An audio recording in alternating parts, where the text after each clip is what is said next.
Next గౌరవనీయులు శ్రీ సుబ్రహ్మణ్యం గారు, nodal officer, Bapatla జిల్లా, వారిని ప్రసంగించవలసిందిగా కోరుతున్నాను. వేదికను అలంకరించిన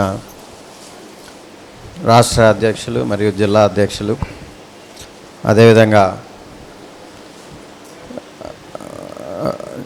జిల్లా మిత్రులు, ఉపాధ్యాయ మిత్రులు, కరస్పాండెంట్ మిత్రులు,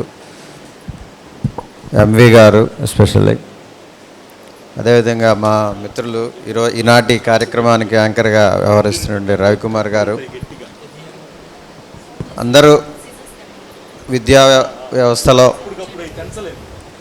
ఒక్కొక్క పిల్లర్స్గా నిలబడి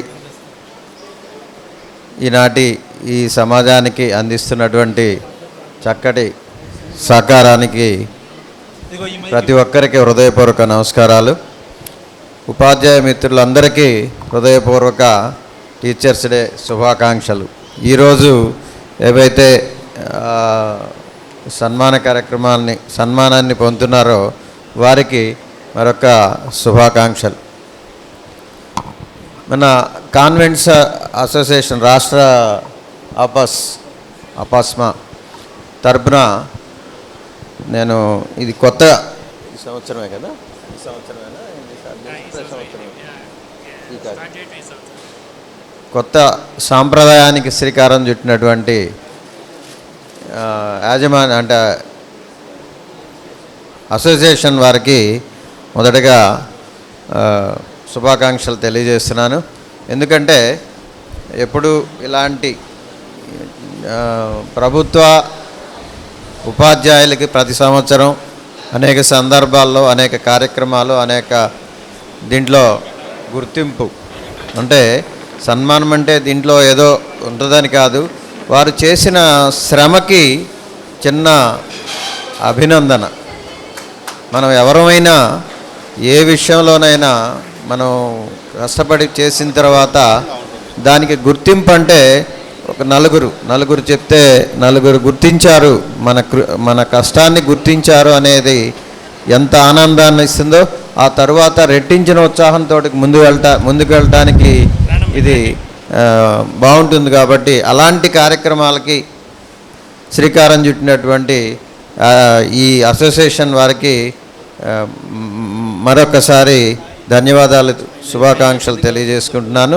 ఈ ఆనవాయితీ ఇదే విధంగా కొనసాగాలని, ప్రతి సంవత్సరం ఇలాంటి కార్యక్రమాలతోటి ఉపాధ్యాయుల్ని ముందుకు తీసుకెళ్లాలని కోరుకుంటున్నాను. అదేవిధంగా వీటితో పాటు అంటే యాజ్ ఏ ఎంయూగా నేను ప్రైవేట్ యాజమాన్యాల్లో నేను గుర్తించినటువంటి కొన్ని అంశాలని ప్రస్తావించదలుచుకున్నాను. ఎందుకంటే మన కరస్పాండెంట్స్ అందరూ ఇక్కడే ఉన్నారు కాబట్టి వారికి తరపున వారికి నేను చిన్న సూచన, నాకు పరిధిలో ఒక సూచన చేయదలుచుకున్నాను. ఇంకొకటి ఏంటంటే మన దగ్గరికి వచ్చే పిల్లలు ఫ్రమ్ బిగినింగ్ అంటే 3.5-4 సంవత్సరాల నుంచే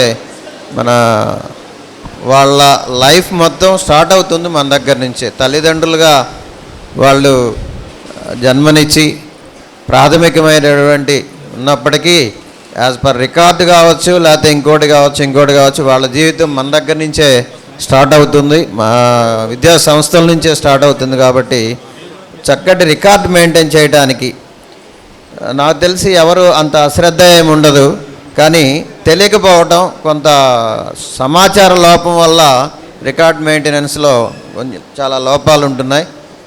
ఫర్ ఎగ్జాంపుల్ నాకు తెలిసి రీసెంట్గా ఒక పిల్లవాడికి జాబ్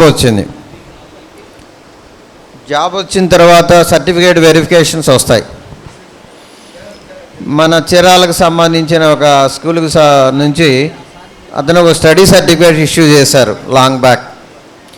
కలెక్టర్ గారు దాని సర్టిఫికేట్ వెరిఫికేషన్కి పంపించారు. ఆ స్కూల్ దగ్గరికి వెళ్తే వాళ్ళ దగ్గర సర్టిఫికేట్ లేవు, ఆ రికార్డ్ లేదు.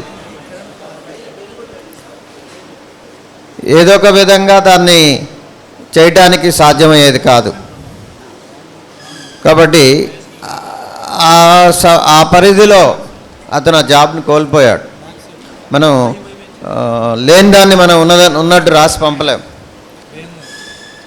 ఆ సర్టిఫికేట్ ఫేక్ సర్టిఫికేట్గా వాళ్ళు ట్రీట్ చేసి ఆ రావాల్సిన జాబ్ పోగొట్టుకోండి కాబట్టి దీనికి అతను అక్కడ చదివింది వాస్తవం, బట్ ప్రాపర్గా అక్కడ అప్పట్లో మేనేజ్ చేసినటువంటి మేనేజ్మెంట్ ప్రాపర్గా రికార్డ్ మెయింటైన్ చేయకపోవడమే దీనికి కారణమైంది.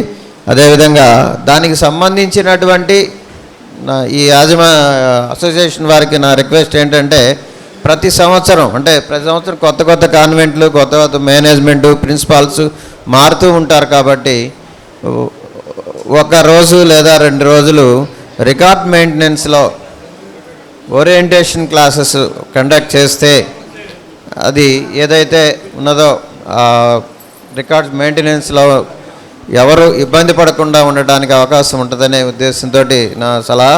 దీన్ని గుర్తించి చేస్తారని నేను కోరుకుంటున్నాను. ఇలాంటి చక్కటి కార్యక్రమాలు నిర్వహిస్తున్నటువంటి అసోసియేషన్కి, అదేవిధంగా హాజరైనటువంటి కరస్పాండెంట్స్ మరియు వాటి యొక్క టీచర్స్ అందరికీ మరొక్కసారి హృదయపూర్వక ధన్యవాదాలు తెలియజేస్తూ సెలవు తీసుకుంటాను. Thank you.